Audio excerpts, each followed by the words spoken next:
Tuan sayang sini nak. Nih, duduk dulu nanti sama Bunda dipanggil.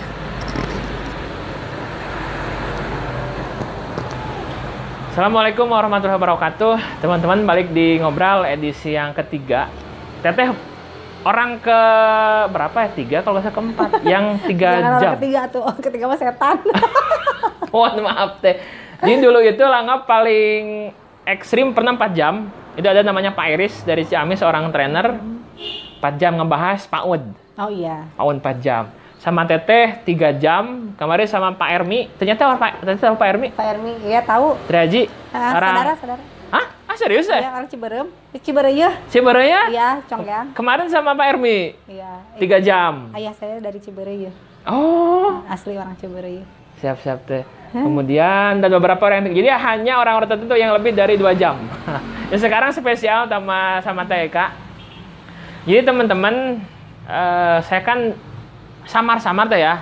Karena Langga lebih familiar dengan Hendra. Sebetulnya kalau untuk pengusaha, kalau untuk seminar, untuk HIPMI lebih mengenal Kang Hendra. Jadi nama Teteh itu mungkin hanya sekarang-sekarang. Sekarang-sekarang, mohon maaf ya Teh ya. Iya, nggak apa-apa. Sekarang-sekarang gitu. Oh ya Teh HIPMI. Cuman itu aja gitu. Bahkan kemarin pun ketemu dengan Teteh pun nggak ada ML HIPMI gitu Teh. Mau duduk. Memang ketemu di Lariba, geningan TK adalah ketua HIPMI. Jadi, wah kebetulan sekali gitu Teh. Jadi gini loh teman-teman. Kalau seperti yang Langga pernah bilang Teh. Kita itu kebanyakan kalau melihat gunung itu adalah puncak. Puncak aja, fokus nanti puncak. Indahna, alusna, agrengna, gagahna, luar biasa puncak. Kita lupa di bawahna kumaha. Jadi dan ternyata bukan hanya untuk gunung juga, manusia pun seperti itu. Kita melihat ayeuna. Ayeuna ketika udah jadi seperti ini gitu ya. Kita lupa bahwa proses untuk menjadi seperti ini kumaha. Jadi ibarat bangunan ya, kita taunya jadi menjulang aja tinggi. Dia tidak tahu bagaimana bikin fondasi yang kuat agar bangunan tersebut tidak runtuh. Betul Teh. Jadi bukan kita ya, Langga lah, kita Langga kalau melihat orang itu rupa luarnya dulu dan siapanya dia gitu ya. Tapi sekarang Langga belajar untuk juga kita sowan, kita ngobrol. Siap, nanti Om upload ya. Berbarengan ya. Tunggu dulu di dalam ya anak pintar. Om sama Mama dulu ya, sama Anda dulu. Jadi, jadi Langga harus tahu juga bagaimana orang itu jadi seperti ini. Karena kan nggak semudah membalikkan telapak tangan, dunia berubah enggak. Ada proses, ada perjuangan, ada berdarah-darah, ada tangisan. Oh, baik. Jadi sepertinya hanya saya dan beberapa orang yang tahu. Ya pahit ketir nangisnya kan, berdarah-darahnya, ya perjuangannya. Memang Teteh nggak seenak yang dibayangkan orang Teh. Hidup saya mah keras. Ya. Tapi kita sekup pengusahanya Teh ya, sekup pengusahanya. Ya oke. Bismillahirrahmanirrahim, balik lagi ya sekarang. Sesi ketiga ya. Ya. Allahumma sholli ala sayyidina Muhammad wa ala sayyidina Muhammad. Semoga apa yang kita share ini bermanfaat ya Allah ya. Kembali lagi untuk berbagi kebaikan lah ya, ambil yang baiknya. Jadi karena memang OB-nya, otak bisnisnya sebenarnya sudah ada sejak kecil ya, dan saya juga memang cucu dari seorang entrepreneur. Akhirnya kan sebenarnya itu mungkin yang memupuk bagaimana jiwa entrepreneur ini tertanam kuat secara alam bawah sadar. Meskipun saya seorang bidan, tetap ada jiwa entrepreneurnya. Jadi selesai kuliah, yang saya pikirkan bukan bekerja. Kalau teman-teman mungkin yang lain tidak salah ketika kita selesai pendidikan formal kita mencari pekerjaan, tidak salah. Tetapi waktu itu kembali lagi ke pilihan. Karena jiwa sayanya bukan jiwa, mungkin waktu itu karena jiwa yang lebih kuatnya adalah jiwa entrepreneur, jiwa pengusahanya, jiwa saudagar, jiwa tukang dagangna. Akhirnya saya memilih untuk tidak bekerja setelah beres kuliah bidan. Kalau dulu kan mungkin cita-cita orang tua saya juga ketika saya jadi selesai kuliah bidan, langsung bisa buka warung kan, dalam arti bekerja sebagai bidan meskipun itu bekerjanya di rumah, tapi kan tetap jadi bekerja gitu ya. Yang waktu itu yang saya pikirkan adalah bagaimana kerja kan ujungnya mencari uang, mencari materi ya, mencari kesejahteraan. Dan saya melihat bukan dari menjadi pekerja saja kita bisa mendapatkan uang atau materi atau kesejahteraan. Nah, sehingga apalagi di dalamnya kalau bidan itu kan ada barang dan jasa yang bisa dijualnya. Ada untuk mencari penghasilannya ya. Nah, teman-teman waktu itu pada daftar tuh jadi bidan desa semuanya. Semuanya. Teman-teman seangkatan tuh hampir semuanya dan dominan kalau di Kabupaten Sumedang sepertinya hanya saya yang tidak daftar. Jadi bandel ya. Ya, kalau saya waktu itu teman-teman ini ada lowongan kebetulan ada rekrutmen. Jadi begitu mereka lulus, kami lulus gitu ya. Kami lulus. Kalau saya waktu itu tidak mendaftar menjadi bidan desa karena yang saya pikirkan kalau jadi bidan desa ya bukan mengecilkan bidan desa, justru saya melihat tanggung jawab bidan desa itu berat dalam arti kompleks sekali. Masalah yang ada di desa itu kompleks, harus ditanggung sendiri. Saat itu usia saya 22 tahun, harus menanggung beban sedesa gitu kan. Segala permasalahan karena bidan itu dianggap sebagai dewa dalam arti harus segala tahu, harus segala bisa. Nah, saat itu saya merasa bahwa kemampuan kapasitas saya baik secara ilmu maupun keahlian belum mumpuni, sehingga saya tidak memberanikan diri untuk daftar ke jadi bidan desa. Saya waktu itu lebih memilih menjadi dosen, pengajar. Jadi saya kuliah lagi tuh. Oh, ada ngambil ya, S2? Enggak, D4 belum ada S2 waktu itu. Ya. Kan dosennya kan S1 ya? Iya, S1 belum ada. Kalau kebidanan waktu itu, sekarang juga S1 baru dimulai ya, baru ada. Saya melanjutkan ke D4, namanya D4 pendidik. D4 pendidik. D4 pendidik kebidanan, D4 kebidanan tapi pendidik. Kan ada pendidik, ada profesi. Jadi kalau saya ngambilnya pendidik. Jadi nantinya dipersiapkan untuk menjadi menjadi dosen kebidanan, dosen bidan. Nah, setelah itu saya kuliah sambil saya tuh ya itu tadi yang ikut mendirikan Akbid Respati sama Bu En waktu itu. Saya diajak untuk jadi dosen tetap, tapi waktu itu saya menolak. Karena kalau saya jadi dosen tetap di sana, saya kan terikat secara waktu dan segalanya. Saya bilang waktu itu, Bu, saya nggak mau jadi pegawai, kan saya mau kuliah ini bukan mau jadi pegawai gitu. Justru saya bergabung dengan tim ini untuk mendirikan Akbid ini, saya ingin investasi. Saya ingin punya investasi di mana ketika saya tidak bekerja pun saya punya penghasilan gitu. Jadi otaknya ke sana, OB-nya gitu ya. Jadi gimana? Karena kan kalau misalnya jadi bidan diem gitu kan terikat ya secara, kalau nggak bisa kita jarak jauh, kalau nggak bekerja ya nggak dapat penghasilan kan gitu. Makanya saya masuk ke tim membuat sekolah gitu di Sumedang. Nah, tapi waktu itu tidak ada kesepakatan dengan Bapak Ketua Yayasannya. Tidak ada kesepakatan bahwa saya dimasukkan ke dalam investor.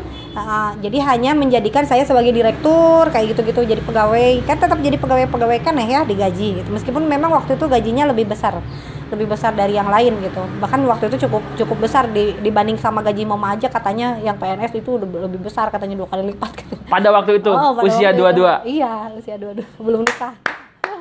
Belum nikah. Pada waktu itu. Iya, usia 22. Nah, keren deh. Iya.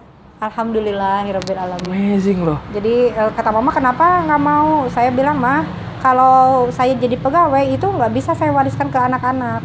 Kalau saya jadi investor, saya jadi ada dimasukkan ke dalam minimal mau berapapun saham yang saya di atas namakan saya di yayasan tersebut atau di pendidikan tersebut, itu akan menjadi investasi jangka panjang. Tapi kalau misalnya begini ya saya tetap jadi pegawai karena ya udah mau bikin sekolah sendiri kata saya gitu kan. Dalam arti bisa usaha sendiri, bisa buka lapangan pekerjaan sendiri. Sekarang saya yang bikinin, saya yang jadi pegawainya, kan lucu kata saya gitu waktu itu ya, pemikiran waktu itu. Walaupun sebenarnya alhamdulillah dari situ saya jadi lagi tambah modal. Tadi tabungan 150 juta kan ya setelah saya kuliah, tabungan waktu kuliah kebidanan. Karena saya mengurus izin itu, saya pun akhirnya dapat lagi tuh tambahan. Nah, ketika waktu saya kuliah di D4, saya masuk tim ceritanya. Karena sebelumnya saya pernah mengadakan acara dialog lintas partai politik, saya diajak salah satu tim sukses pemilihan gubernur waktu itu. Jadi kita nggak bicara skup kabupaten lagi loh. Jadi waktu itu saya diajak sama teman ya, karena waktu itu katanya, Kak, di mana sekarang, kata saya teh. Ayo di Sumedang, kata saya teh gitu ya. Ya gimana ini katanya. Saya kuliah sekarang di Cimahi, kata saya waktu itu ya, di kampus di sana Unjani ya. Ahmad Yani D4 waktu itu. Saya bilang kenapa? Ya masuk tim sukses nih gini. Oh gitu. Ya udahlah masuk. Saya masuk lah tim sukses. Dan yang saya agak herannya juga kan, saya teh jurusan kebidanan. Nah diarajakan jadi tim sukses pilkada, gubernur gitu kan. Rada-rada nyeleneh, rada aneh saya juga. Tapi ya saya nikmati aja lah prosesnya gitu kan. Saya nikmati prosesnya. Saya bersyukur bisa bersilaturahmi dan bertalabul ilmi. Dan waktu itu tiba-tiba si saudara kakak kandungnya dari salah satu pasangan calon gubernur waktu itu memanggil saya. Saya dipanggil tiba-tiba ke sebuah tempat ya namanya. Maksudnya waktu itu di luar kegiatan, di luar acara tim sukses gitu. Waktu itu Kak, saya mau ketemu. Iya Pak, baik kata saya. Tapi kamu sendiri, maksudnya nggak sama tim gitu. Oh gitu. Ternyata saya diajak ke sana itu untuk menjadi tim inti sebagai bendahara tim sukses. Tim sukses. Iya. Saya bilang, Bapak saya ini bukan sarjana ekonomi, saya juga bukan seorang politikus yang praktisi ya, maksudnya saya bukan seseorang yang expert, yang pengalaman yang expert di bidang yang Bapak inginkan. Saya takut Bapak salah menempatkan orang, karena kan the right man on the right place. Kalau saya tidak di bidangnya, saya tidak menguasai ilmunya, bisa celaka kata saya gitu. Enggak, saya nggak butuh itu katanya. Saya nggak butuh keahlian ekonomi, saya nggak butuh keahlian keuangan, saya juga nggak butuh keahlian ilmu politik katanya. Yang saya butuhkan itu adalah orang yang bisa saya percaya. Saking nggak langkahnya orang yang dipercaya berarti itu ya? Nggak ngerti juga, padahal saya berkenal juga kan sama si si kakak itu ya. Saya juga kakaknya sama yang manggil itu, saya takutnya ini ya kalau dibuka. Jadi waktu itu, jadi tugas saya gimana? Pokoknya kamu jadi kasir saya. Jadi saya waktu itu mengelola uang lumayan ya, miliaran. Kalau misalnya saya ngambil nyolong selembar aja sebenarnya mungkin ya godaannya. Apalagi waktu itu posisinya saya sedang belum menikah, terus saya juga memang free ya, belum berumah tangga. Jadi waktu saya memang lebih luang. Jadi saya ikut kampanye dari kabupaten satu ke kabupaten lain gitu kan. Iya kan jadi sekasir. Jadi waktu itu sambil kuliah, saya jadi sambil kuliah D4, saya jadi dosen, belum buka usaha ya. Ini cerita mau jadi buka usahanya. Karena saya tidak jadi masuk jadi salah satu investor di Akbid Respati, akhirnya ada orang ini yang ngajak ke tim sukses. Nah, dari situ alhamdulillah ternyata pasangan calon yang gubernur yang kita usung itu jadi. Okay. Alhamdulillah jadi. Padahal gak apa-apa sih kalau menang mah tinggal sebut nama tuh. Iya, jadi waktu itu saya jadi tim suksesnya Kang Aher sama Pak Dede Yusuf waktu itu. Dan alhamdulillah jadi waktu itu saya ditawari untuk menjadi staf khusus ya. Jadi saya bilang ada staf khusus gimana, ada ngerti kan politik nanaon gitu kan. Oh mantap itu jabatannya. Iya saya bilang saya cuma bidan Pak kata saya. Ya udah tuh gimana ya katanya, kita udah ngerasa jadi tim yang solid kan waktu itu.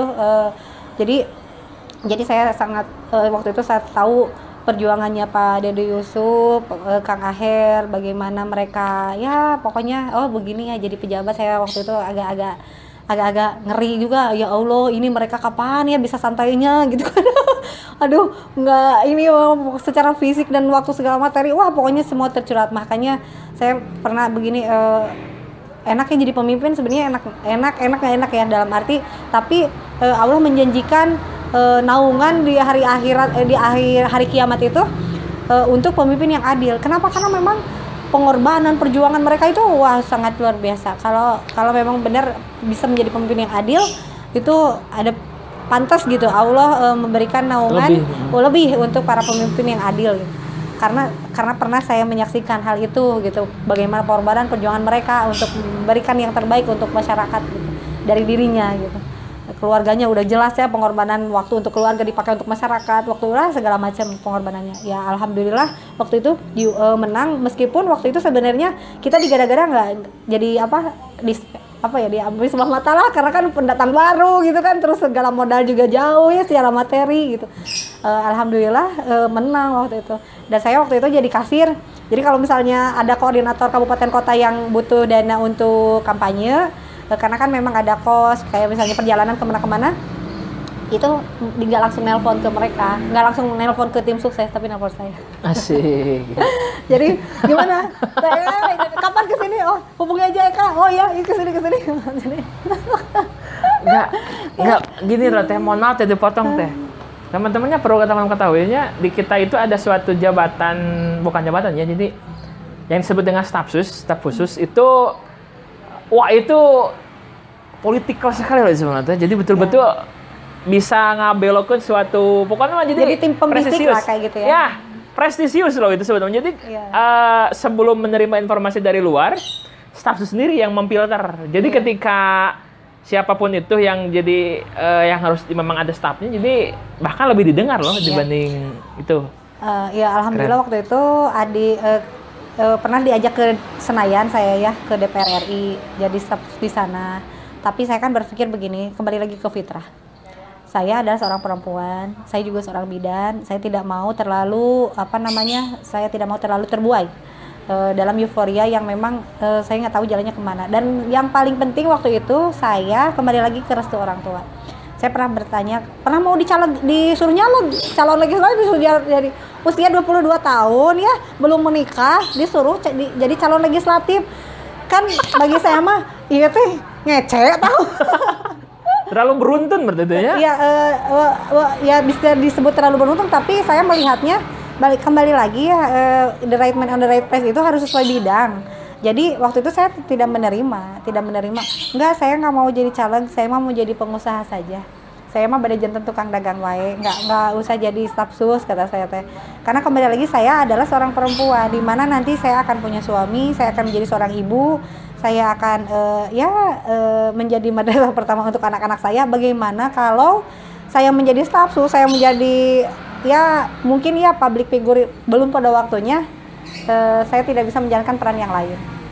Jadi waktu itu saya berpikir ke fitrah saya lagi aja sebagai perempuan, bukan berarti tidak ingin maju ya, tapi berpikirnya saya bisa maju dengan jalan yang lain.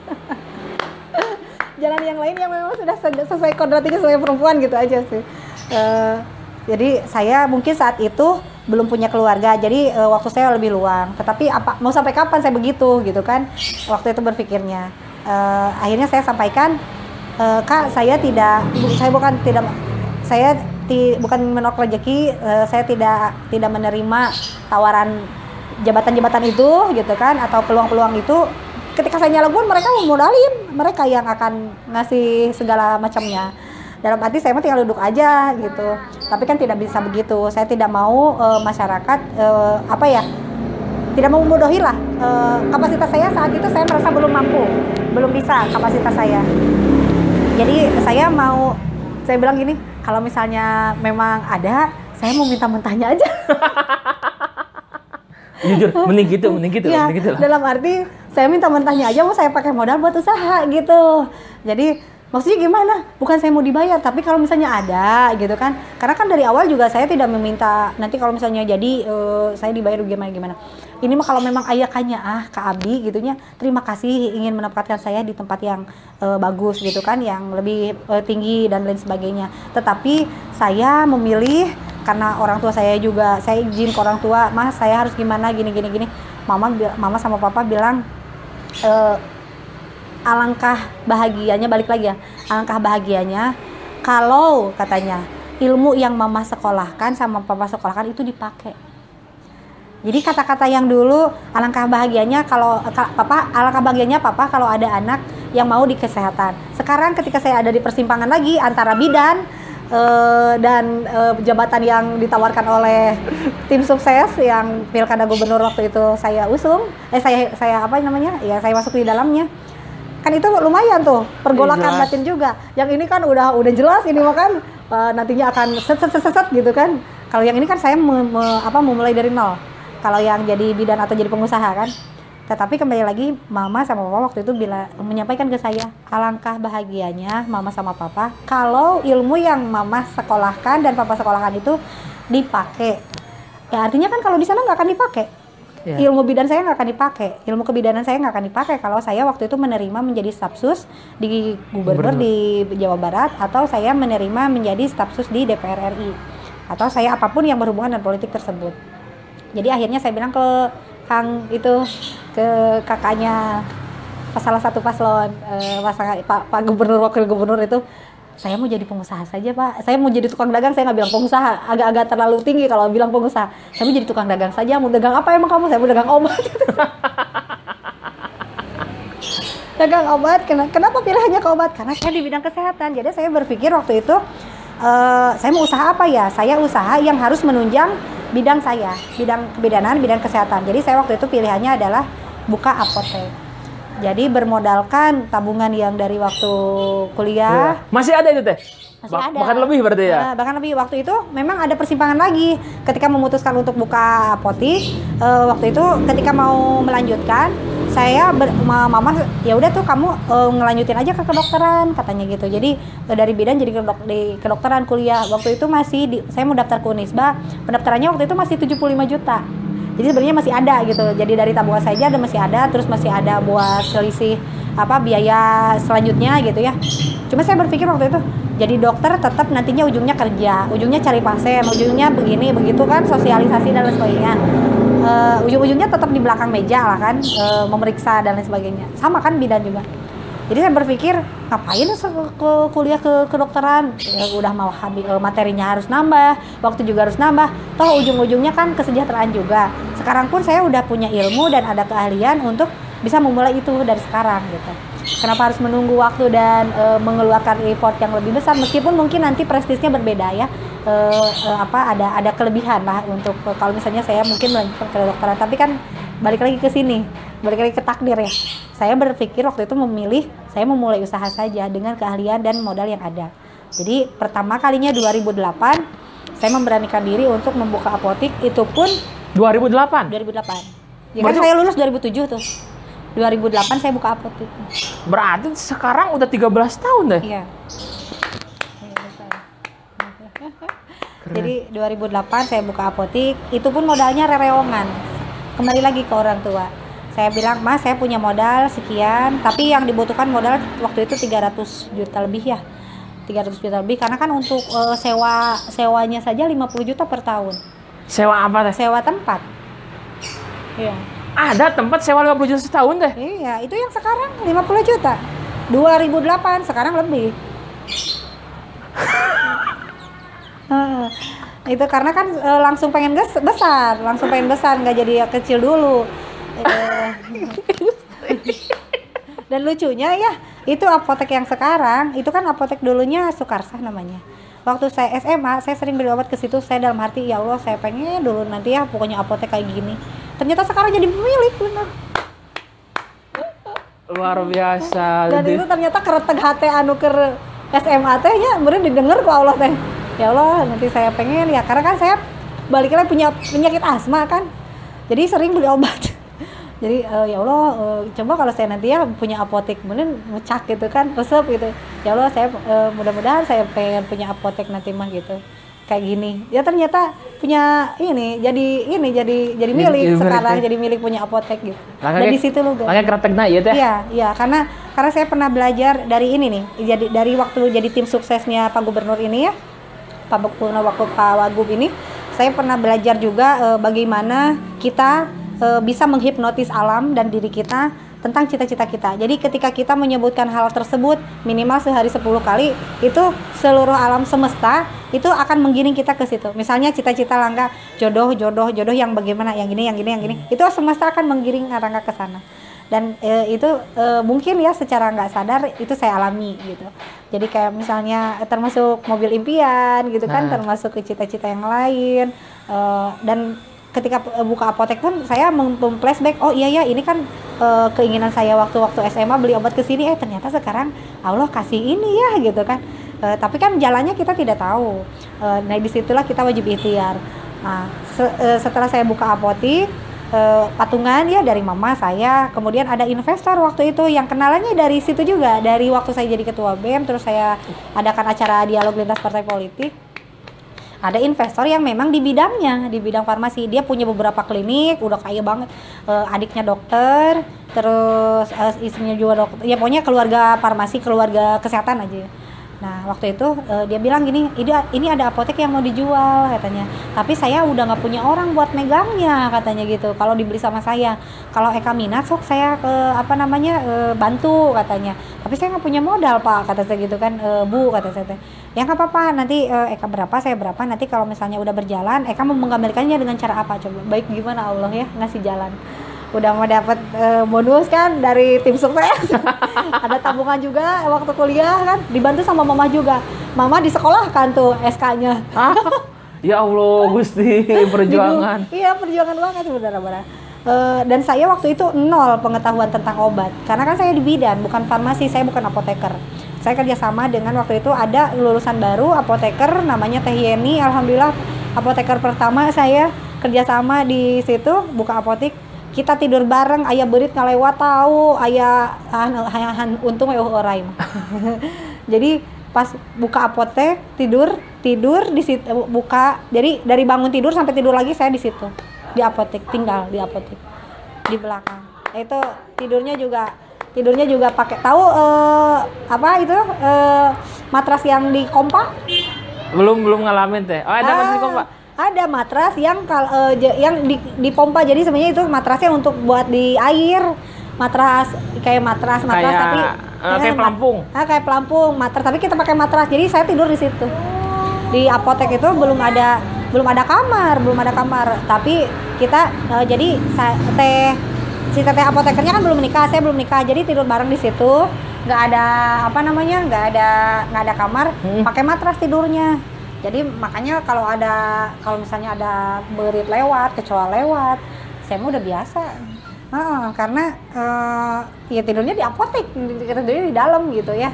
Dari bangun tidur sampai tidur lagi, bangun tidur saya ngeliatin, ngebandrol harga sendiri, ngecek barang sendiri, iya sama apoteker tuh.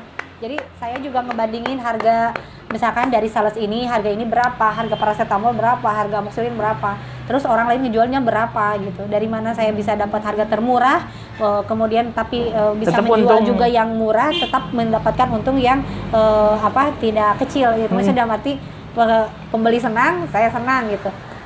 Dan waktu itu kita punya moto bahwa apotek ini harus menjadi jalan ibadah yang bisa memudahkan orang untuk mendapatkan obat dengan cara yang mudah, dengan harga yang murah, dan dengan stok dan kualitas yang lengkap gitu. Jadi moto kita waktu itu pokoknya harus niatkan bahwa kita jualan ini adalah ingin mempermudah orang, memfasilitasi orang untuk mendapatkan pengobatan yang sebaik-baiknya. Menyediakan obat-obatan yang sebaik-baiknya. Jadi tidak mendoakan orang banyak yang sakit, tetapi kita lebih justru ingin memfasilitasi orang agar agar dengan mudah dan murah mendapatkan fasilitas kesehatan, terutama obat-obatan. Jadi alhamdulillah waktu tahun pertama, omset pertama, hari pertama, bulan pertama kami itu di angka 1,5 juta. Satu hari? Ya. Omset pertamanya. Omset, oke. Omset. Jadi omset pertama karena memang waktu itu kan si apoteknya apotek yang memang sebelumnya udah terkenal ya. Jadi kita udah punya bendera, kita tinggal melanjutkan saja. Sehingga memang omsetnya tidak dari 0 rupiah. Alhamdulillah beranjak dari 1,5 juta, dan sekarang kemarin sebelum pandemi alhamdulillah omset kami udah sampai 25 juta per hari. 28 juta? Iya, per hari. Antara 25 juta sampai 28 30 juta. lah ya? Ya, 30 juta sehari. Enggak. Hari. Berarti banyak yang beli obat berarti tanya. Banyak. Berarti kita sehari kunjungan bisa sampai lebih dari 500 orang. Iya. Apotek? Iya. Sebelum pandemi ya, sayang. Namanya siapa? Namanya Gea. Gea. Panggilannya Teteh Cantik. Ini anak saya yang pertama istimewa. Down syndrome, sekarang udah bisa jalan tapi anak ya. Ayah. Tahun 2018 bisa jalannya pas bunda pulang dari hajiat. Ini itu lah. Tas dulu sama Om. Tas dulu Cina, saling dulu. Nah, tas sama Om. Dari angkat kasih uang lagi. Iya. Sini dulu ya, nggak apa-apa ya Nak ya. Ya. Dua, kalau yang kayak bentar, Apotek Sukarsa. Apotek Sukarsa, kemudian Sekarang ganti namanya jadi Apotek Eka Lugina. Eka Lugina. Kalau yang Eka Medika yang mana teh? Eka Medika yang ini, yang depan Bank Mega. Bang Mega. Jadi teman-teman gini, kemarin ini kan saya kontak teh, katanya usaha teh apa? Apotek, lah kira satu gitunya, dua apotek. Luar biasa. Jadi memang hal yang kemarin dibangun gak dengan, jadi perjuangannya memang tahu gitu teh. Mulai dari label obat, pesan obat, terus saya ngapalin komposisi obat, saya ngapalin nama-namanya, saya ngapalin efek samping, saya ngapalin segalanya, itu memang dari nol, dari awal. Padahal kan teteh bidan sebetulnya mah, Ya, bukan farmasi. Bukan. Saya baru praktek bidan itu tahun 2011 kemarin. Oh ya, 2011. Ya kan buka apotek 2008. Oh ya, berarti jarak 3 tahun 4 tahun itu ya? Baru saya menyalurkan keahlian, maksudnya ilmu kebidanan itu di 2011 saat saya memang ikut seleksi jadi bidan poned di sini yang sekarang di Kota Kaler. Di Kota Kaler. Di Puskesmas Kota Kaler. Luar Dan biasa. sampai sekarang. Harus tepuk tangan buat Teh Eka. Jadi kalau ada yang nanya kenapa sih maunya jadi bidan tapi kan sekarang udah jadi pengusaha bla bla bla bla. Ya karena mereka tidak tahu perjuangan. Tidak tahu perjuangan. Waktu itu memang sudah saya meskipun baru 3 tahun ya, saya udah merasakan bahwa jadi entrepreneur itu untuk mencapai kesejahteraan akan lebih cepat. Tetapi kembali lagi tujuan kita mau apa? Kalau tujuannya hanya money oriented ya itu jadi pedagang bisa. Ya dicas nih saya, dicas. Kalau misalnya jadi tujuannya hanya money oriented ya jadi entrepreneur sudah cukup. Tapi kembali lagi kalau ingin menjadi sebaik-baiknya orang yang bermanfaat baik sebanyak-banyaknya manusia, sebenarnya banyak pilihan. Tuh. Banyak pilihan, tidak hanya jadi entrepreneur, jadi profesi profesional pun bisa. Bisa. Ya, Oke, di dalam aja, di dalam. Tepuk tangan buat Teh Eka. Yes, yes, yes. Oke, jadi akhirnya teman-teman kita kejawab sudah ya sekelumit pertanyaan. Yang mana kita hanya melihat Teh Eka betul-betul hanya puncak esnya aja, kita nggak tahu bagaimana perjuangannya. Lewat 3 jam dari mulai kemarin kita tahu bahwa ternyata menjadi seorang TK itu butuh tangisan, butuh perjuangan, butuh darah-darah, butuh betul-betul suatu kesabaran, yang itu yang paling utamanya kesabaran loh. Iya, sabarnya sebenarnya kesabarannya adalah kalau untuk menjadi pengusahanya bersaing, kalau saya sih tidak melihat bidang yang sama sebagai saingan ya. Jadi ketika ada orang, gimana sih caranya bikin apotek? Ayo saya bantu gitu. Saya selalu bilang, waktu itu juga saya kepikiran buka cabang itu karena di puskesmas itu ada dokter internship ceritanya. Dokter internship itu nanya, Teh saya punya tempat tapi saya pengen punya apotek sama buka praktek, gimana sih caranya? Akhirnya saya berpikiran, oh iya ya saya bisa franchise nih. Buka cabang apotek, nanti gimana caranya berbagi hasil dan sebagainya. Sehingga waktu itu saya berpikir, oh iya saya bisa buka cabang di mana-mana kalau bekerja sama begini gitu. Ya balik lagi, ajaran Islam itu kan kalau berjamaah pahalanya lebih banyak ya. Kalau sholat aja munfarid 1 pahalanya. Kalau berjamaah 27, sama usaha juga. Usaha juga kalau kita pengen cepat, jangan berkompetisi, tapi berkolaborasi. Nah, itu saya terapkan. Jadi saya berkolaborasi dengan teman-teman yang memang minat di bidang ini, kerjasama sehingga waktu itu tahun kedua saya buka cabang apotek yang 2011 itu. 2011 saya jadi bidan. Sebelum saya jadi bidan di Puskesmas Kota Kaler, saya buka cabang yang kedua, namanya Apotek Sakura. Kemudian pas saya jadi bidan, masuk jadi bidan, kemudian 2012, 1 tahun kemudian setelah apotek yang kedua Sakura, saya dan mama buka apotek yang ketiga, namanya Eka Lugina 2 di Cisarua Cimalaka Oh, ya. Terus 2013 sampai 2014 lahir anak yang kedua, itu saya buka apotek yang keempat, namanya Apotek Anugrah Gojali, Anugrah, sama sekarang Eka Medika, jadi ada 6. Tepuk tangan buat Eka. Berarti di Sumedang 6 apotek. 6, cuman ya sekarang berarti yang karena pandemi ini ya, Waktu itu kita omset dari 25 juta drop langsung waktu pandemi itu berangsur jadi 50%, 70% sampai saya pernah menangis kemarin itu omset kami hanya 3 juta sehari. 3 juta sehari. Paling kecil itu teh. Ya karena pandemi, tapi kan operasional kami besar. Operasional karyawan juga besar, operasional juga besar. Kemudian semua stok obat juga harus dibeli dengan cash. Sedangkan untuk operasional juga besar gitu kan. Akhirnya waktu itu saya bilang ke karyawan, saat ini saya mungkin kita sama-sama menitipkan hidup saja. Di zaman pandemi ini ya. Kita sama-sama menitipkan hidup, asal bisa bertahan aja.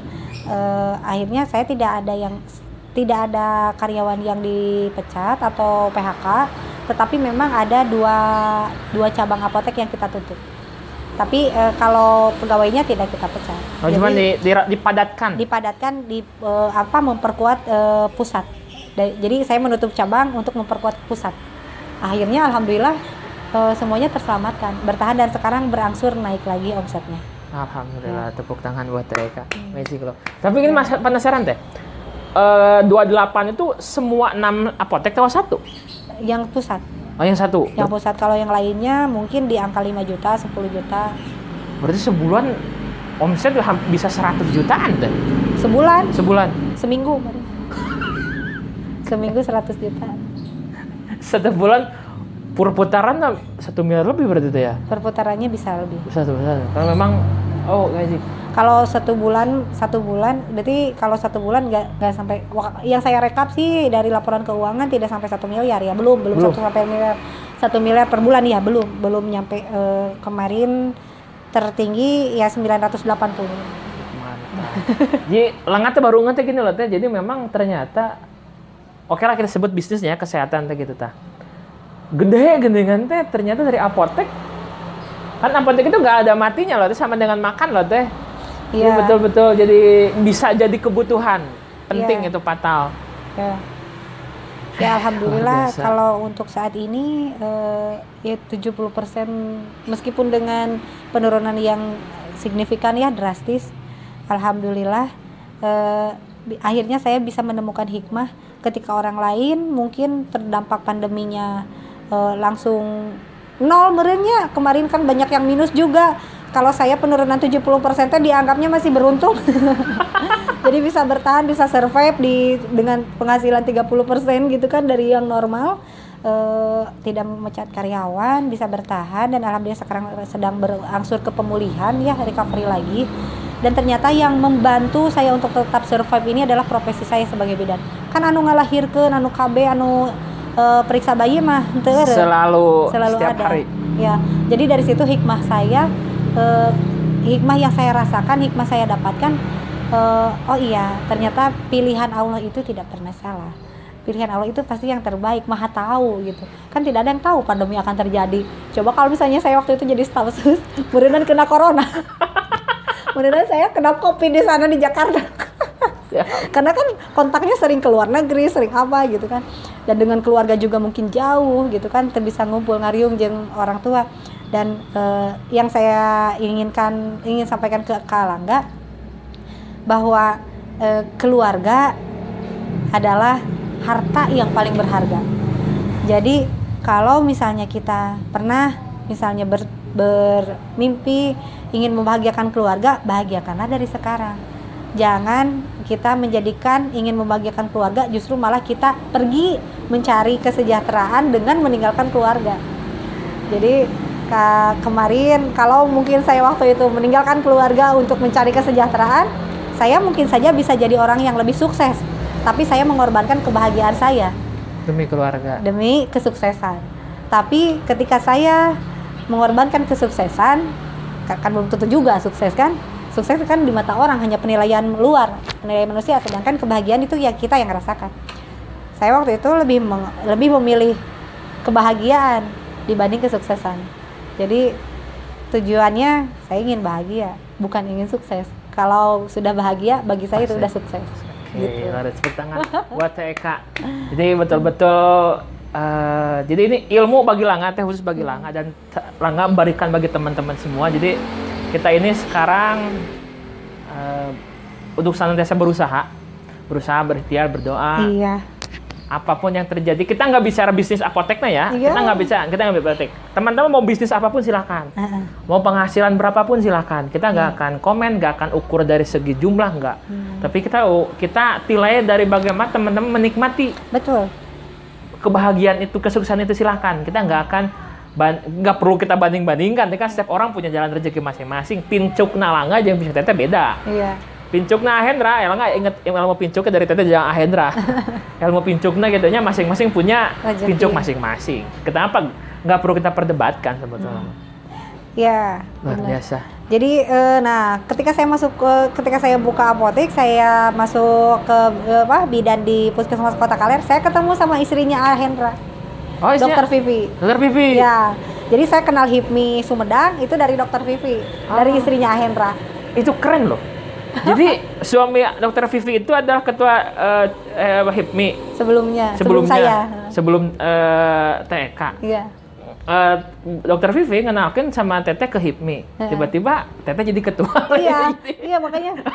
Itu keren loh. Saya kan nanya waktu itu waktu kuliah saya memang sudah tahu ada HIPMI waktu kuliah ya dulu di HIPMI KNPI karena saya berorganisasi. Jadi udah tahu, udah pernah masuk lah, minimal kenal gitu ya HIPMI itu apa, KNPI itu apa. Nah tiba-tiba saya di sini ada baca HIPMI, ternyata ketuanya teh Kang Hendra itu waktu itu jemput istrinya Dokter Vivi di Puskesmas. Saya bilang, "Dok, itu teh Kang Hendra itu ada kakak kelas saya waktu di Semansa, SMA 1 Sumedang." Yeah. SMA 1 jebolannya keren-keren deh. Iya, saya SMA 1 Sumedang juga. Nah Kang Hendra itu ternyata kakak kelas saya kan, saya tahu kakak kelas karena Kang Hendra itu aktif di Pramuka, saya aktif di Paskibra di waktu SMA. Tapi kan dalam satu kegiatan kadang-kadang sering ketemu, sering bareng gitu, sering ada pertemuan. Pokoknya Kang Hendra saya taunya di Pramuka, saya di Paskibra. Kang Hendra, oh iya Kak gimana? Kak ngobrol sama Dokter Vivi tentang HIPMI. Iya si Ate ketua gini katanya. Oh gitu Dok, saya boleh nggak masuk, kata saya teh. Iya teteh kan usaha, bisa tuh teteh kan punya usaha apotek katanya, bisa masuk katanya gitu. Oh gitu, langsung ngobrol sama Kang Hendra, kata Kang Hendra, ya udah sok masuk katanya, ikut jadi anggota, daftar lah jadi anggota. Baru 2 tahun atau berapa tahun gitu ya saya ikut Kang Hendra teh, maksudnya jadi anggota HIPMI. Kang Hendra malah udah mau ada reshuffle nih katanya gitu. Kenapa? Soalnya kan yang sekretaris katanya itu kan naik ke Jabar, jadi harus ada reshuffle gitu, reshuffle kepengurusan.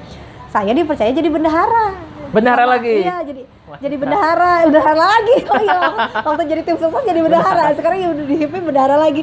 Nah, waktu itu saya di sama Kang Hendra dipercaya sama jadi bendahara umum. Kita banyak lah saya banyak belajar banget dari Kang Hendra, kepemimpinannya, kemudian jejaringnya, ilmunya banyak sekali. Kita waktu itu bahkan jadi delegasi Indonesia untuk World Congress ya, Kongres Dunia GCI, Junior Chamber Indonesia. Jadi HIPMI-nya dunia lah, Himpunan Pengusaha Muda Dunia GCI, nama komunitasnya. Itu seluruh negara ada, pengusaha-pengusaha muda di seluruh negara kumpul. Waktu itu World Congress-nya di Jepang. Ya, kita jadi perwakilan delegasi Indonesia ke Jepang. Oke. Luar biasa. Bareng sama Kang Hendra itu. Jadi Sumedang mah duk-duk teh nyaan teh nya. Itu iya aduh. Waktu itu di inikan juga di berangkatnya kayak diberangkatin tuh dilepasnya sama Pak Bupati. Pak Bupatinya waktu Pak Haji Eka. Oh Pak Eka. Iya Pak Haji Eka sama namanya. Waktu Pak Haji Eka dilepasnya sama Pak Haji Eka, Pak Bupati, untuk jadi World Congress di GCI di Jepang. Nah setelah 2017, 2018 pemilihan ketua baru HIPMI. Nah waktu itu saya tadinya nggak akan nyalon ketua. Tadinya saya mau mendukung Kang Isal sebagai sekum jadi ketum. Nah entah kenapa juga ya waktu itu, nggak tahu takdirnya. Saya tiba-tiba sama teman-teman diajak, ya udah maju aja. Akhirnya malah jadi saya yang terpilih jadi ketua gitu. Dan sampai sekarang alhamdulillah dengan Kang Isal pun kita tetap baik ya. Jadi kami bersaing untuk bersanding gitu. Asik. Jadi waktu itu pemilihannya memang bersaing untuk menjadi ketua umum kan ya. Tetapi kembali lagi semangat kebersamaan di HIPMI ini adalah untuk bersanding, bukan berkompetisi secara terus-menerus seumur hidup, tetapi kita berkompetisi untuk berkolaborasi. Jadi bersaing untuk bersanding, dan terbukti sampai sekarang 4 kader HIPMI menjadi menteri ya. Ya. 4 kader HIPMI menjadi Menteri Republik Indonesia, artinya memang tidak ada kata-kata bersaing atau berkompetisi seumur hidup. Kita bersaing, berkompetisi untuk bersanding. Lama-lama ya mudah-mudahan nanti ada juga nih kader HIPMI Sumedang yang jadi menteri. Amin, bismillah, luar biasa kita doakan teh. Luar biasa.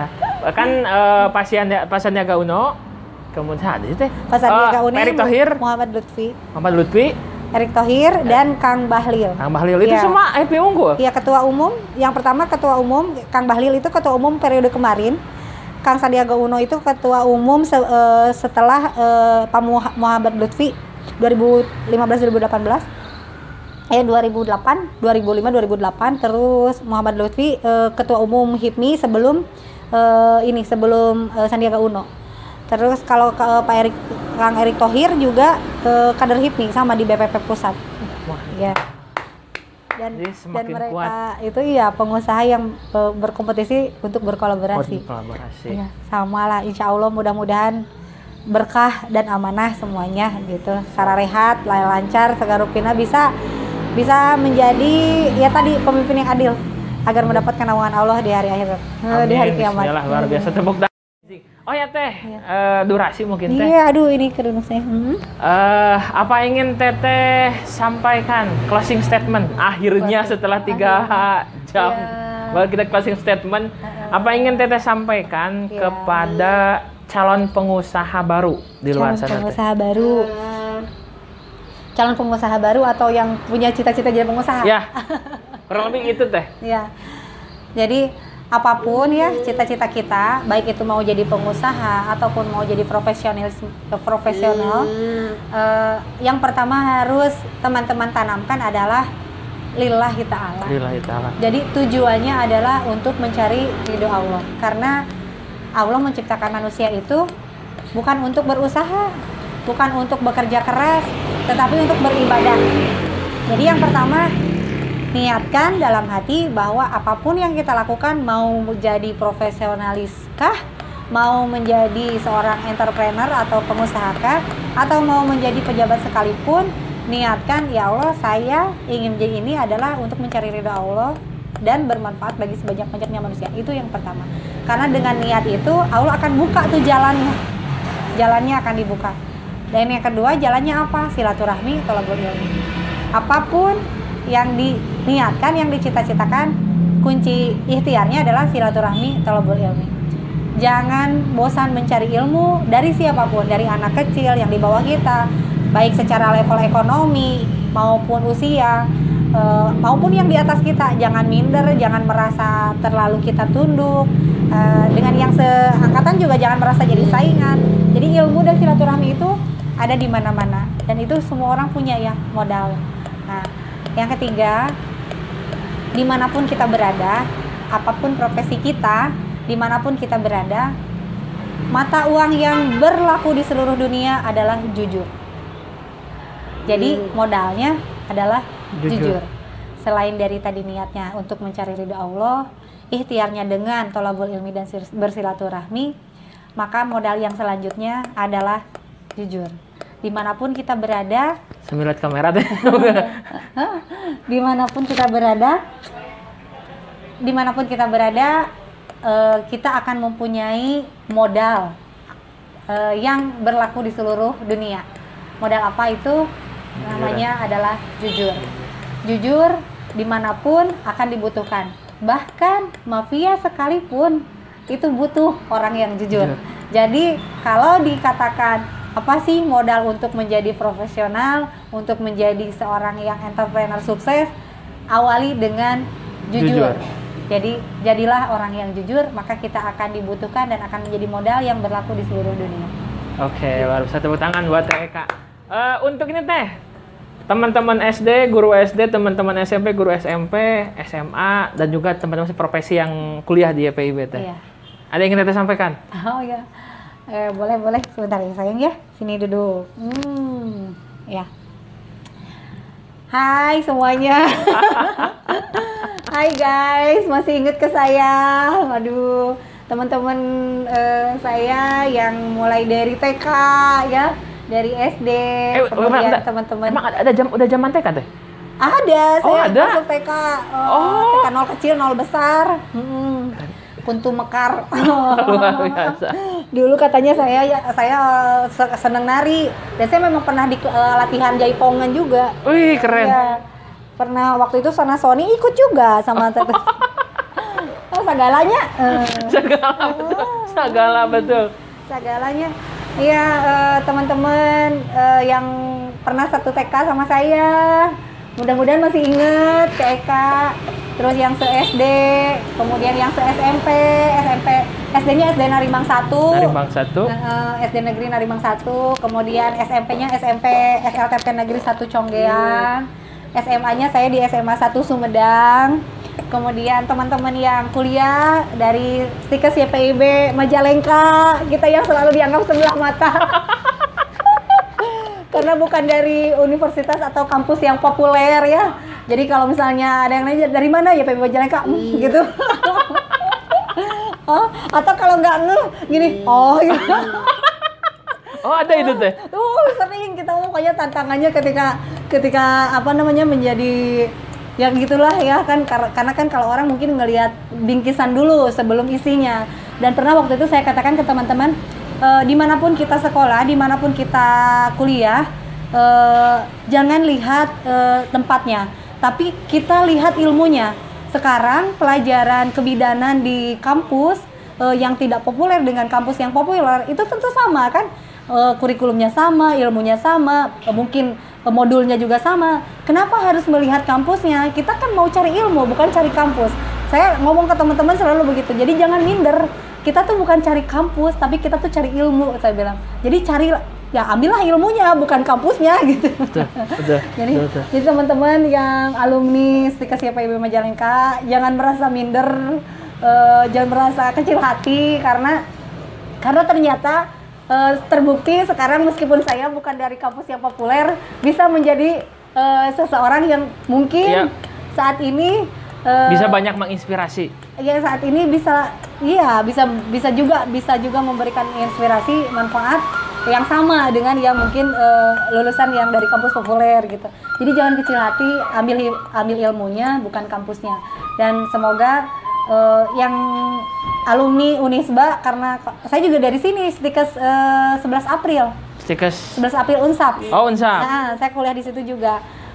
Saya lulusan sarjana kesehatan masyarakat dan alhamdulillah waktu itu saya juga jadi lulusan terbaik dengan IPK tertinggi pertama, peringkat 1. Waktu itu saya dikasih piagam penghargaan oleh almarhum Pak Haji Endang dengan aksara Sunda, karena waktu itu saya mempopulerkan aksara Sunda. Karena beliau kan seorang budayawan ya, saya waktu itu dikasih piagam bertuliskan aksara Sunda. Jadi lulusan terbaik 1, peringkat 1, IPK tertinggi 1 dengan tulisan aksara Sunda.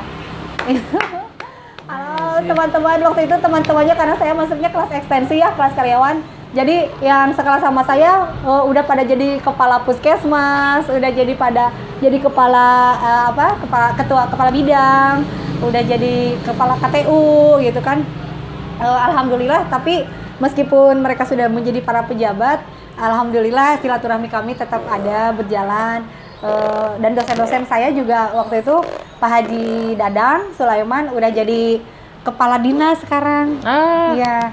Sekarang kan udah jadi kepala dinas kesehatan, terus dosen saya juga yang ini udah jadi sudah ya mungkin sudah pada menjadi para pejabat yang alhamdulillah sih kalau saya melihatnya keberkahan mereka sampai saat ini saya rasakan gitu. Ilmu-ilmunya juga sampai saat ini tetap saya rasakan manfaatnya, terutama mungkin ilmu kehidupan ya. Jadi kalau ilmu formal mah semuanya sama, tapi ketika mendidik ada ilmu-ilmu kepribadian atau kehidupan, itu yang topping yang saya ambil gitu. Jadi semoga silaturahmi kita dan kebaikan-kebaikannya tetap terjaga, tetap Allah jaga, dan Allah memberikan pahala yang lebih baik gitu. Untuk para dosen, untuk teman-teman, semoga kita tetap terjalin dalam silaturahmi yang baik, ya, ukhuwah Islamiyah tetap kuat gitu ya, saling mensupport dalam kebaikan. Kemudian untuk teman-teman yang dari Unisba, saya kemarin waktu mengambil S2 Magister Hukum Kesehatan, saya kuliahnya di Unisba, Universitas Islam Bandung. Terima kasih atas segala solidaritasnya, terima kasih atas segala bantuan supportnya. Saya dari kampung, jadi saya itu kalau ke sana kan berangkatnya pakai nyetir mobil sendiri ya, jadi kadang-kadang kesiangan. Mereka selalu bilang ke dosennya, Ibu Eka hadir gitu, padahal belum datang. Terus kalau misalnya ini mereka suka bantu kalau ada tugas atau ada segala macam, mereka bantu gitu ya. Untuk para dosennya juga alhamdulillah baik-baik, selalu support meskipun dengan segala keterbatasan. Saya waktu itu lagi hamil, saya waktu itu baru melahirkan, tetap menyemangati bahwa semua proses ini tentu akan menjadikan kita lebih besar, lebih kuat gitu. Jadi mereka sangat baik dengan ilmu yang mereka berikan, dan alhamdulillah waktu itu saya lulus dengan predikat cum laude. Ya, alhamdulillah, dengan segala tantangannya, pokoknya saya pernah sampai tidur di musola. Iya, terus waktu itu saya pernah tidur di samping tol tuh. Bukan rest area, apa sih tempat yang jalan yang bahu jalan tuh? Ngapain teh? Ngantuk. kan nyetir sendiri. Jadi waktu itu daripada saya celaka, aduh ya Allah ngantuk sekali gitu kan ya, ngantuk sekali. Padahal siang kan, tapi karena mungkin aktivitas saya juga memang kurang istirahat ya. Jadi waktu itu saya ngantuk sekali. Saya pernah tidur di bahu jalan, mau berangkat ke kampus, tidur di bahu jalan. Terus pernah di musola juga karena nunggu dosen ternyata nggak masuk, terus nunggu lagi, daripada pulang kan mendingan istirahat gitu. Ya pokoknya banyak suka duka perjalanan hidup, dan terutama waktu mau selesai S2 itu. Setelah selesai S2 saya juga tetap ada mengajar, kemudian buka praktek di sana. Yang pertama di Cipadung, sekarang tahun kemarin saya pindah ke sini, ke Kartini. Dan alhamdulillah semua proses perjalanan ini saya nikmati. Jadi moto hidup saya, nikmati, syukuri, karena hidup ini adalah anugerah. Jadi sesuai dengan nama ya teh. Iya, sederhana saja, nikmati saja, syukuri apapun. Nikmati, syukuri, karena hidup ini adalah anugerah. Banyak orang lain di sana yang mungkin ya ingin bertahan hidup. Kamu di rumah sakit masuk, upami misalkan kita ngerasa menderita, jalan-jalan aja ke rumah sakit. Iya. Di sana kita tahu artinya sehat dan syukur. Dan syukur, terutama syukur. Jadi kita kalau di rumah mungkin merasa orang yang paling menderita, orang yang merasa paling sengsara. Coba jalan-jalan ke rumah sakit. Betapa banyak pun materi mereka itu hanya ingin sembuh, hanya ingin sehat. Kita masih bisa bernafas lancar, nggak usah pakai selang oksigen. Kita masih bisa makan dengan nyaman, bisa memilih menu makanan yang kita suka. Meskipun materi mungkin tidak banyak, tetapi ketika kita masih bisa punya tempat untuk tidur, masih bisa makan dengan enak, masih bisa beribadah dan berkumpul dengan keluarga, maka kita udah menjadi orang yang kaya raya. Oke. Gitu. Jadi luar biasa. Meskipun kita banyak harta, banyak mobil, di tabungan deposito miliaran, kalau kita tidak bisa makan enak, tidur di tempat yang enak yang kita inginkan, tidur nyenyak, kita tidak bisa tidur nyenyak, tidak bisa beribadah sesuai dengan yang disyariatkan dan berkumpul dengan keluarga, berapapun materi yang kita miliki, maka kita akan menjadi orang yang merasa miskin. Nah, gitu. Jadi ya kalau sekarang alangga masih bisa tidur nyenyak, punya tempat tidur yang nyenyak, alhamdulillah, bisa enak, makan yang enak dengan enak, bisa beribadah dengan leluasa, dengan berkumpul dengan keluarga, berarti kan alangga udah menjadi seorang yang kaya raya. Tuh, luar biasa. Itu bersyukur. Luar biasa, tepuk tangan buat Eka. Jadi teman acara ngobrol ini yang udah 3 kali kita buat itu full dengan tepuk tangan. Dia bukan acara ngobrol lagi, itu acara tepuk tangan. Karena memang kekaguman Langga, kebanggaan Langga pribadi bisa ketemu dengan Teteh, bisa berbagi, bukan berbagi, Langga menerima ilmu dari Teteh. Itu amazing, dan ini semua teman-teman wajib tahu, wajib paham, kita wajib laksanakan. Bahwa dalam artian kaya itu bukan tentang masalah jumlah nominal, tapi tentang bagaimana kita menikmati hidup dan bersyukur. Ya. Luar biasa. Ya. Teteh, thank you Teh, luar biasa telah menemani Langga di sini selama lebih dari 2 jam, 3 jam dari sesi yang selanjutnya juga. Kita tutup Teh. Terima kasih buat Teteh, sukses selalu. Ya, amin. Teman-teman, terima kasih telah menyaksikan di ngobrol pada hari ini. Saya tutup. Wabillahi taufiq wal hidayah. Wassalamualaikum warahmatullahi wabarakatuh. Waalaikumsalam warahmatullahi wabarakatuh. Amazing.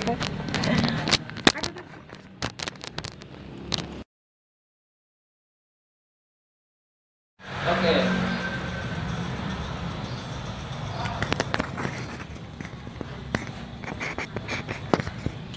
Assalamualaikum warahmatullahi wabarakatuh, teman-teman. Kita spesial sama anaknya TK. Bisa kenalan dulu. Namanya siapa? Kevin Aldani. Dipanggilnya? Dipanggilnya siapa? Kevin Kevin aja. Sekarang Kevin usia berapa tahun? Belum tahu. Kalau main, Kevin suka main apa? Kalau main? Main game. Main game. Gamenya apa? Free Fire. Free Fire. Kalau PUBG suka nggak? Enggak. Kalau Free Fire?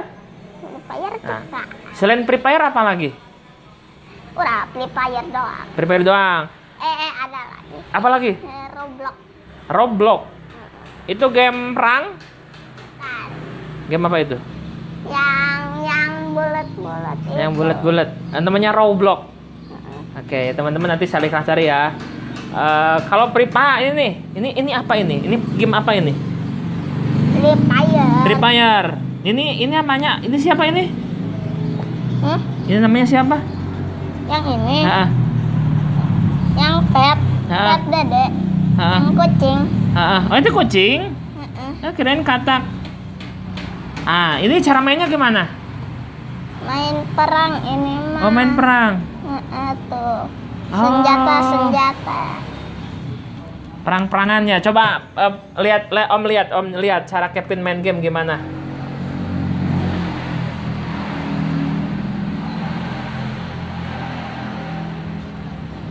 Mulai ini teh. Tuh. Ada Ini baru mulai. Baru mulai itu. War Bingers. Ini cara terus? Tuh senjatanya tuh pistol. Oh, cara mainnya gitu ya. Aduh. Gitu. Sejak kapan sudah lama main game? Sebentar. Sama. Kalau Kevin suka makan apa kalau di rumah? Kan Steak. Kalau es krim suka nggak? Oh, steaknya steak daging. nggak tahu. Nggak tahu. Enggak yang tahu. Kalau es krim suka? Suka. Es krim suka es krim apa? KFC. KFC. Es krim KFC. Oke. Selain es krim apa lagi? Kalau minum suka apa? Kalau Kevin minum suka apa? Susu suka nggak? Suka. Suka. Susu apa lagi? Susu coklat, susu putih? Susu putih. Susu putih? Susu coklat. Susu coklat. Milo. Oh iya. Kalau makanan, Kevin suka apa?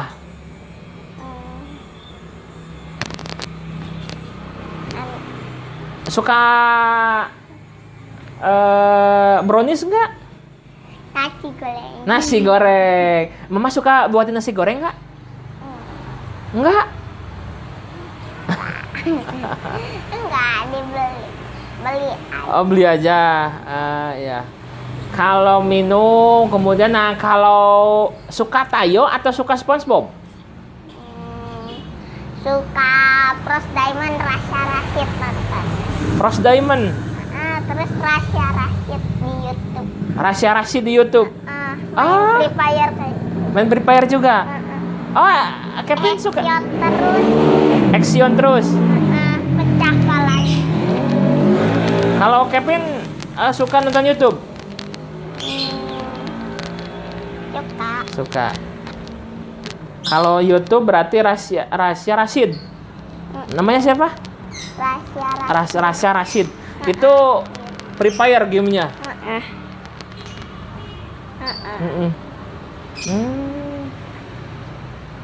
Kalau besar, Kevin mau jadi apa?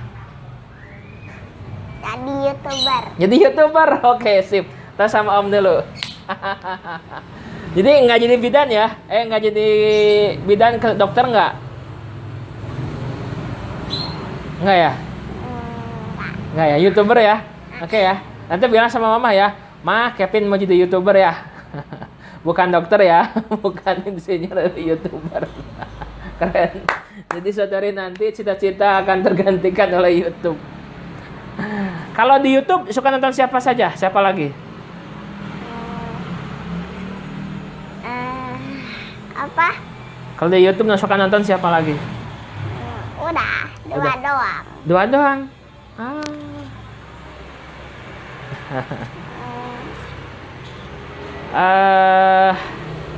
Kita apa lagi ya? Kita sambil nunggu TK. Oh ya, pesan Kevin buat teman-teman Kevin yang suka main game. Dede punya channel, namanya Kevin Algani Levina. Kevin Algani Levina. Oke, punya channel YouTube juga? Oke. Udah ada berapa video yang diupload? Ada satu? Banyak. Banyak. Aduh, luar biasa. Jadi teman-teman Dede usia mah rekam terus sambil main game direkamin sama endak. Oh, sambil main game direkamin. Diliatin ke game. Oh, berarti sekarang mah udah jadi hobi semua orang ya. Keren. Tepuk tangan buat Kevin. Luar biasa. Kevin, kalau Kevin sudah besar nih, mau bilang apa sama Kevin yang udah besar? Mau bilang apa? Apa maksudnya? Oke, keren. Kevin kalau besar selain jadi YouTuber mau jadi apa lagi? YouTuber aja. YouTuber aja ya. Sepakat ya? Sepakat. Jadi buat Kevin nanti yang udah besar bisa lihat video ini, dulunya harus ingat dengan cita-cita jadi seorang YouTubernya. Karena mungkin Kevin nonton ini mungkin 15 tahun lagi ya. 15 tahun lagi itu sangat lama sekali. Tapi kita keep aja, kita akan jadikan sebuah cerita. Oke Kevin, thank you ya. Luar biasa. Udah ngobrol sama Om. Semoga ini bisa jadi informasi tambahan bagi teman-teman semua untuk menikmati masa tumbuh kembang anak. Karena mahal. Karena anak itu besar hanya sekali. Jadi gak ada istilah dua kali. Jadi nikmati setiap tumbuh kembang anak. Luar biasa. Say goodbye ke kamera. Kata. Ada. Atau apa yang ingin Kevin katakan terakhir? Nonton channel Dede. Nonton channel Dede. Oke, Kevin Algani Levina. Algani Levina. Oke, luar biasa. Tepuk tangan buat Kevin. Luar biasa sekali. Terakhir, atau sama Om. Oke, teman-teman terima kasih. Saya tutup. Wabillahi taufiq wal hidayah. Wassalamualaikum warahmatullahi wabarakatuh. Bye. Makasih ya. Udah ngobrol sama Om. Dah.